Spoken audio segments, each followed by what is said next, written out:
It's 5 o'clock. I will call the meeting to order. Hannah, could you please call the roll? Mr. Nobles? Here. Ms. Bud? Here. Mr. Now? Here. Mr. Tucker? Mr. Folden? Here. Mr. Fogel? Mr. Pollock? Here. I note that there is a quorum present. Approval of the minutes. Could I have a motion to approve the second? Any discussions or questions? Not all in favor? Aye.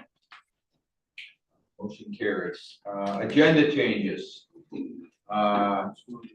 Clara. Yes, sir. I would like to request that agenda item 10C be moved to new agenda item 10A. I'm sorry, 9C be moved to new agenda item 9A. Okay.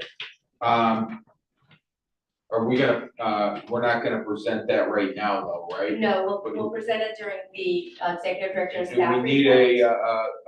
approval to Yes. approve the agenda change? Yes. Yes. Is there a motion to approve the agenda change? Yeah. Any questions or discussion before we get into it? All in favor? Aye. Motion carries. Item number 8, tenant reports and requests. There are no tenant reports and requests this month. Item 9, executive director and staff reports. I'm sorry. We need to go back to with the first part of the agenda. Financial report. Oh. Let's see. My pages were out there, sorry. That's my fault.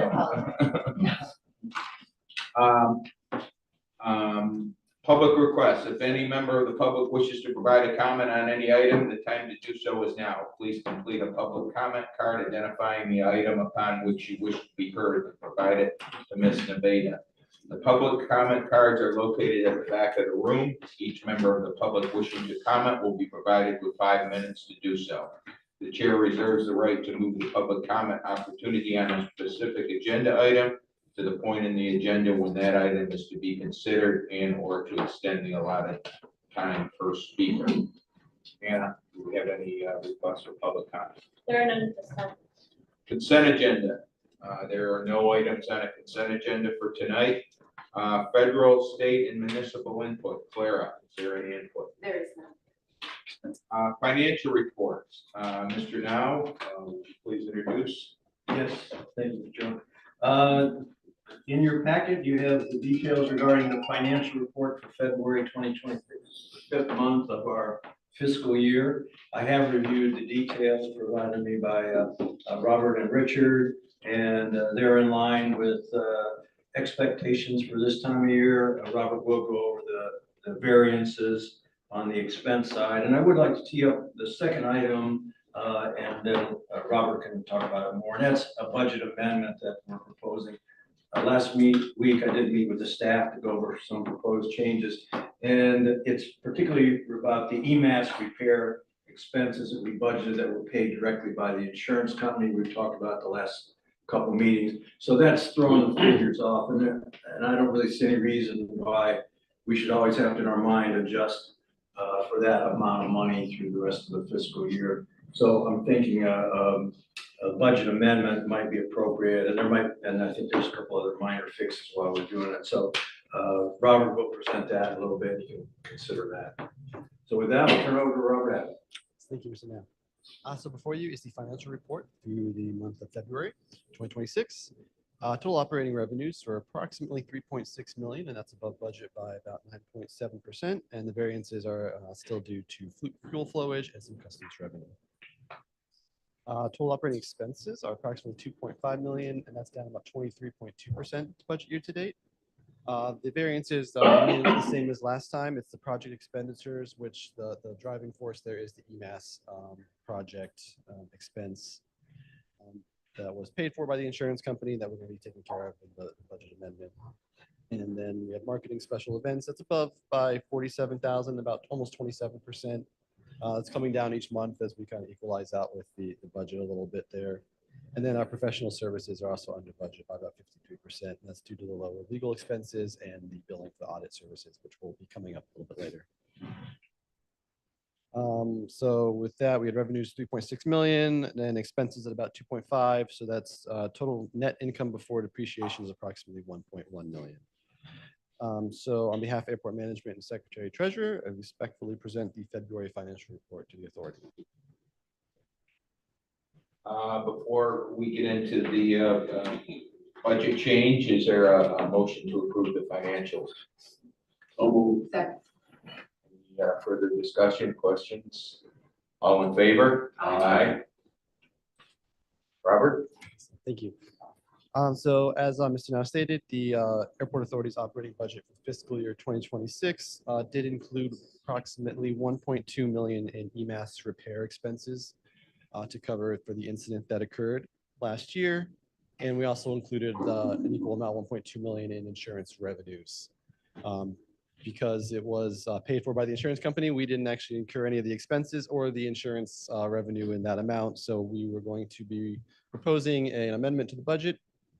So I'll go over the numbers here for that, as well as for the addition of a new grant that we received last month. So we're adding that into here as well. So with that, professional services, the top item there will be decreased from about 476,000 down to 426,000. And that's just, we had originally budgeted for the vertiport studies out of the professional services. So now we're moving the rest of it over to the operating projects. The EMAS repairs is going to be decreased from 1.2 million down to 0. Because we do not incur any expenses directly for that. We did get a little payout based on our time, but that wasn't budgeted in that account. So staff time that, for the cleanup. So we will have a little bit of a small insurance revenue later on. The vertiport study project expenses are going to be increased from 0 up to 100,000 for the FDOT grant that we received. And so that brings total operating expenses down from about almost 7.9 million down to about 6.7 million dollars there. And that also brings the total income before depreciation up from 10,742 up to that 1.16 million. On the revenue side, we have the settlements and insurance proceeds. It's going to be reduced from the 1.2 million down to 5,000, and that's just the insurance settlement that we did receive for the staff time and cleanup of the insurance, of the EMAS bed itself. The vertiport study project revenue is going to be increased up from 0 to 80,000, and that's the 80% of the $100,000 grant that we received. And so with that, total operating revenue is going to decrease, or total non-operating revenue, sorry, will be decreasing from the 2.6 million to $1.5 million. Total change in that position is going to remain about the same. There's a slight increase there from 1,626,000 to 1,661,000. So with that, Airport Management does approve resolution number 031026, approving the amendment for fiscal year 2026 operating budget.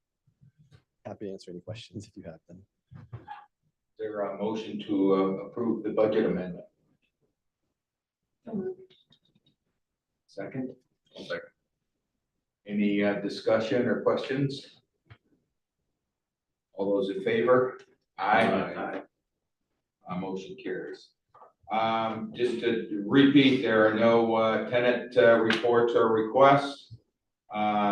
Executive director and staff reports. This is where we get into our agenda change, our new item 9A, request to accept federal infrastructure Investment and Jobs Act funding for improvements to the air traffic control tower. Rob Abbott. Thank you. So Airport Management has submitted a grant application for an air traffic control tower improvements under the federal contract tower portion of the Infrastructure Investment and Jobs Act. So this project is going to entail replacing the roof, windows, some HVAC systems, and connect the tower to the municipal sewer system, which it's currently not on. So the application includes design and construction for the project, and the engineer's estimate is $2,737,500. So Airport Management will request a motion to authorize the executive director to accept the grant once it is offered, if it does become offered to us. And this is, as Rob said, we don't have the grant yet. This is just giving Claire, because there's always a quick turnaround on this, the authority to accept on the board's behalf. So is there a motion to approve that? So, yeah. Second? No? Question, G. Do we have somebody to replace the windows? No, it's included in this project. There is someone that will do that. If the grant funding is received, the project will be, the design for the project will be completed and it will be put out for bid. That's my question, because in the past, we couldn't find anyone to do that special class. All right. Well, fingers crossed. Any other questions or comments? All those in favor? Motion carries.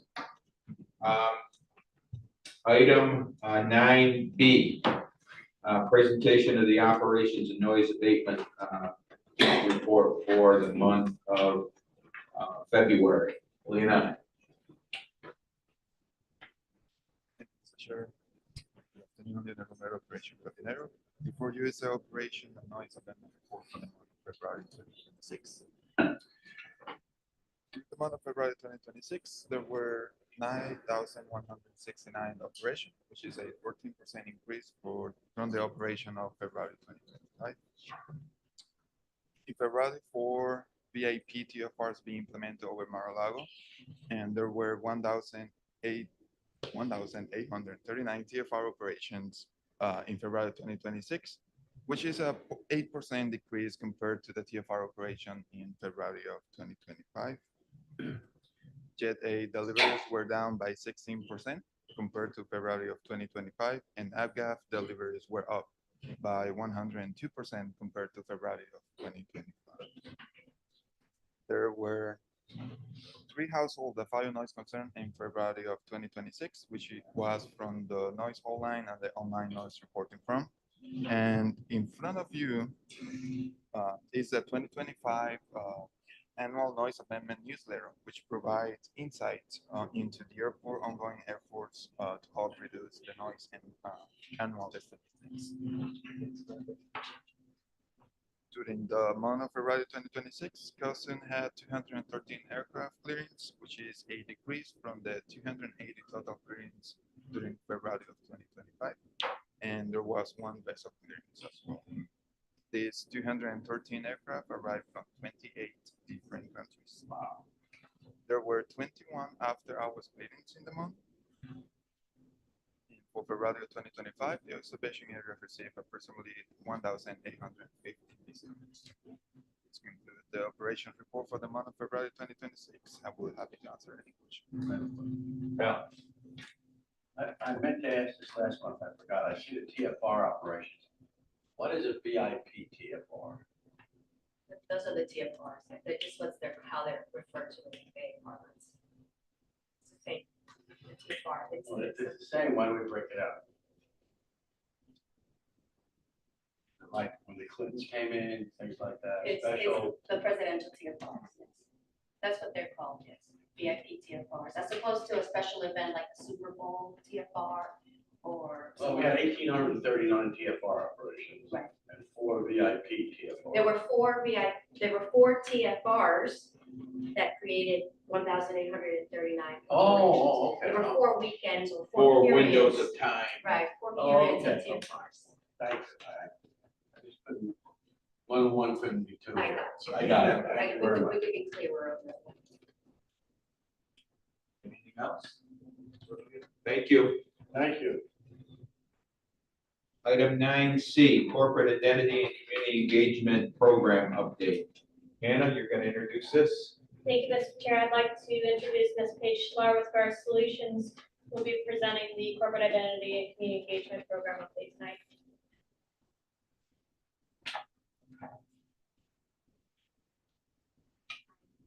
I'm Paige with GAR Solutions. As Hannah mentioned, I will be giving a brief recap today at some of our marketing initiatives between August and February, and a little look ahead to what's to come in 2026.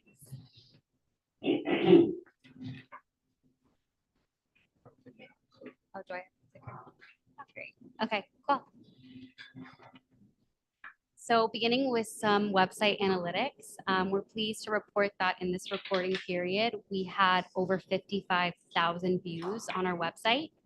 So the primary and most popular webpage was the homepage, and secondary to that was the observation area webpage, which we thought was really interesting because it shows that the community is like continuing to engage with the airport and wants to come to the observation area.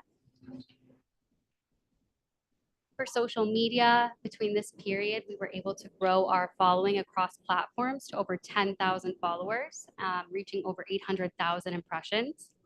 Facebook continues to be our best performing platform across engagement, impressions, video views, and published posts.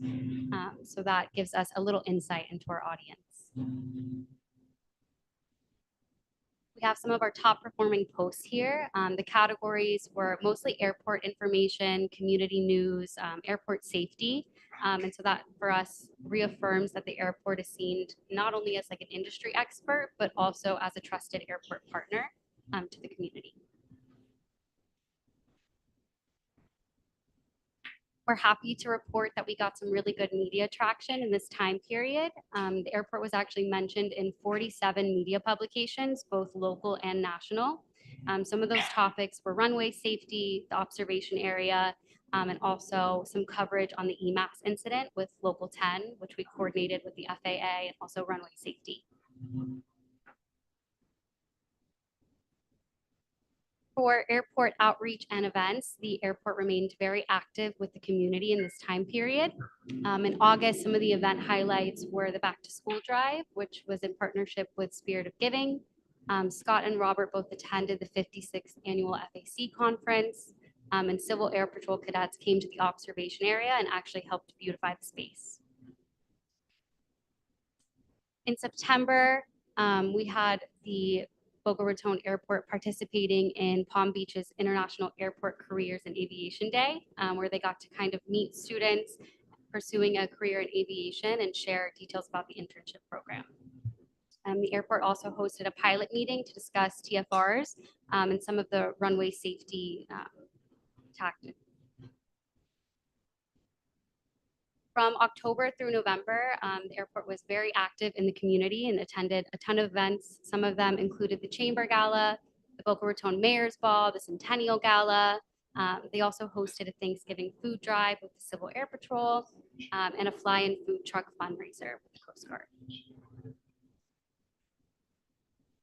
And from December through February, the airport hosted its 9th annual Toys for Tots Foundation Toy Drive, where they collected almost 800 toys for children in Palm Beach County. They also hosted basic wildlife hazard management training and hosted students from Boynton Beach Aerospace Science Academy for a behind-the-scenes tour of the airport.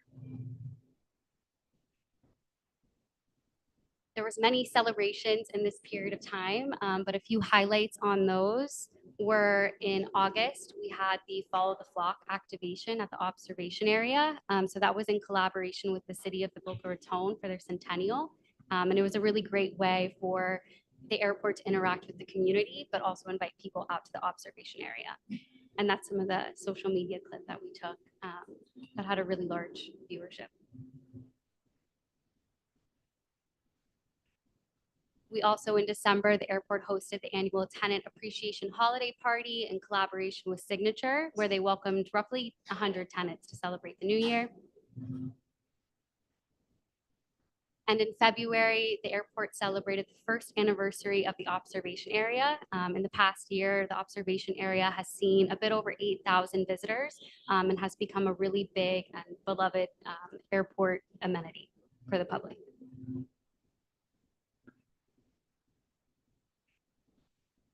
I think it's loading. There we go.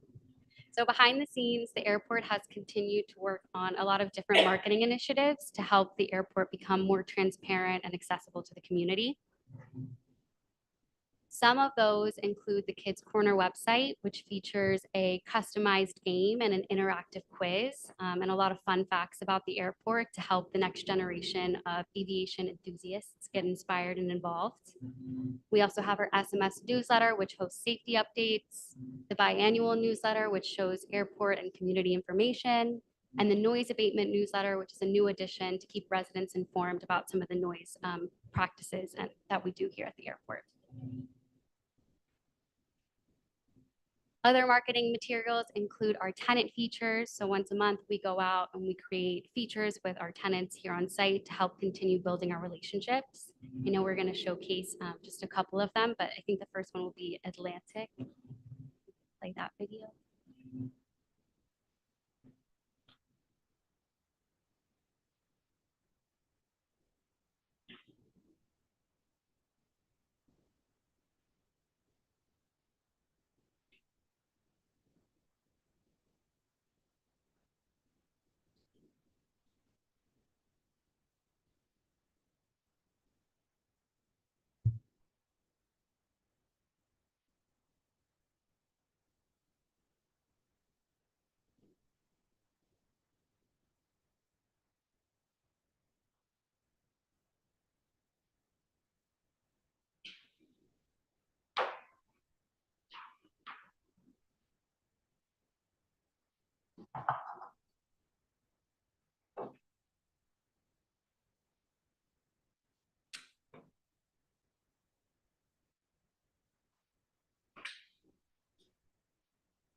That was Atlantic. And then I think we're going to showcase just one more for boomers.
That's just a sneak peek to some of the tenant features that we do.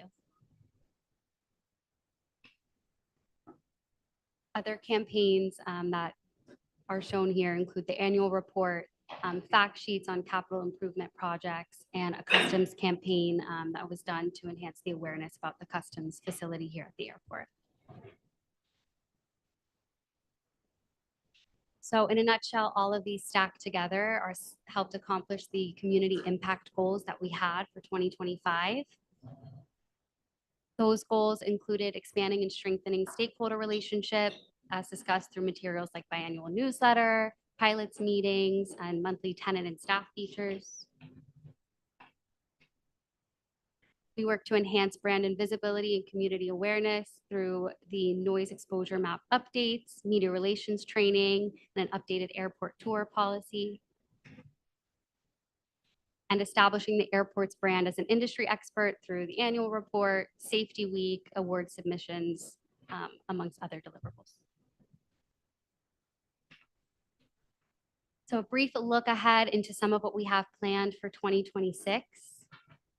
The goals remain the same. We really want to capitalize on the momentum that we've grown through all of these three goals listed, expanding and strengthening stakeholder relationships, enhancing brand visibility and community awareness, and continuing to establish the airport's brand as an industry expert.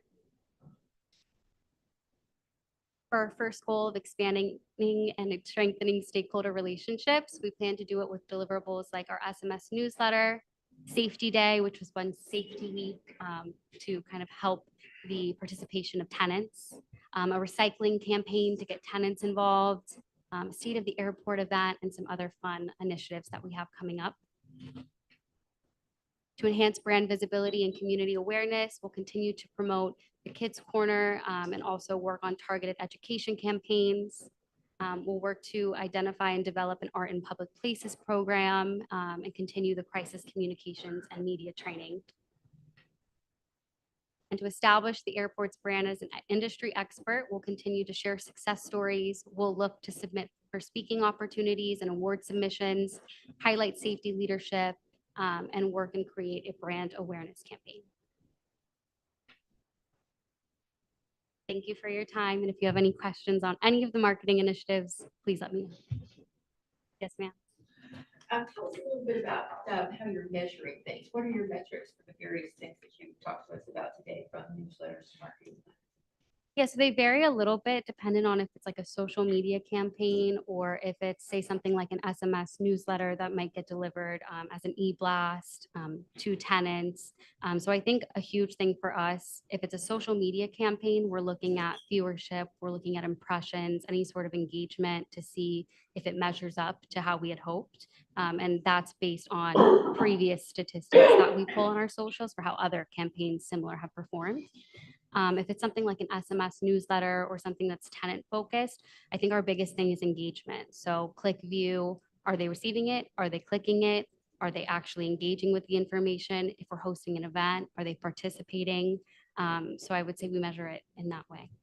Do you do any direct reach out to these audiences to take it the next step? Is it valuable to you? Is this something you enjoy? Is it something you're learning from? To determine, is it really strengthening your relationships that we does? Yeah, so an example of that, I would say, is like our tenant surveys. So if we want to host a tenant event, or like some of the materials we send out, the SMS newsletter, the biannual newsletter, et cetera, we send out surveys that ask exactly that. Did you receive this? Was this valuable to you? Is there something you want to see in the next one? Same for, I could say, our pilots meetings. You know, post that pilots meeting event, there was a survey that everyone took about, was this information valuable? Do you want to do this again? Is there something else that you wish you had learned or want to see at the next one? So we always make sure to survey and speak with our community or whoever our stakeholder is. My suggestion would be, the next time you do this, you're doing this twice a year now, Yes. maybe we incorporate some metrics into each of these, and not only look at how many clicks we got or pass-throughs or engagements or whatever, but is it really meeting the goal, the overall goal of enhancing the relationship, Definitely. bond, the image. So it's not just about the numbers. 25 people looked at it this month and 60 looked at it the following month.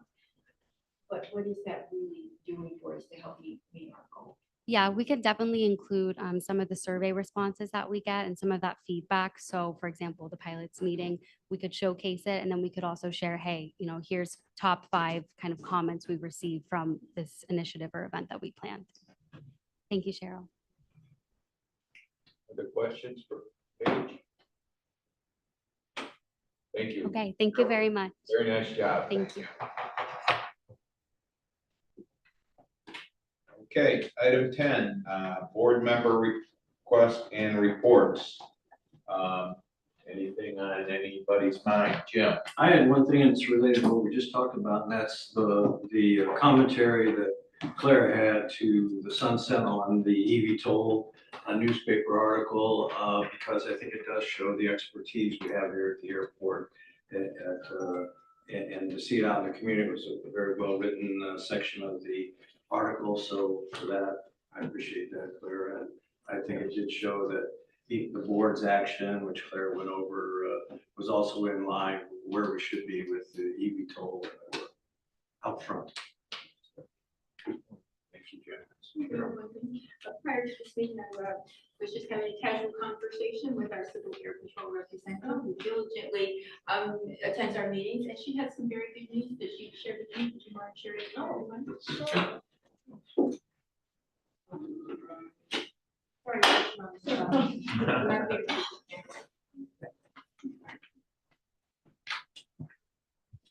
Good afternoon, everyone. Thank you for having me as always. I'm First Lieutenant Kalima Holmes. I am the commander of the Boca Raton Composite Squadron that resides right here at the airport, I think over 40 years. And I'm honored to share with you that our cadet competition team won the Florida Wing Cadet Competition in February, which means our cadet competition team beat all the squadrons in the state of Florida in that competition. And we did come first in several of the categories. For example, color guard. And we also won the category, the written exam, and also the flag raising and retrieving the flag and some other categories. And now we'll go on to compete in the regional competition against 6 other states for Civil Air Patrol. So thank you for ensuring that we always have a home. They were able to practice the flag raising and retrieval here at the airport. Thank you for allowing us to use the flagpole. And they always have a safe and happy space at the airport to practice whenever they like. So thank you. Congratulations.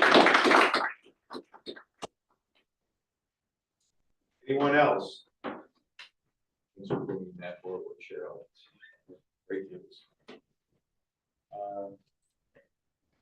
If there's nothing else, is there any additional public comment or any public comment? There are none.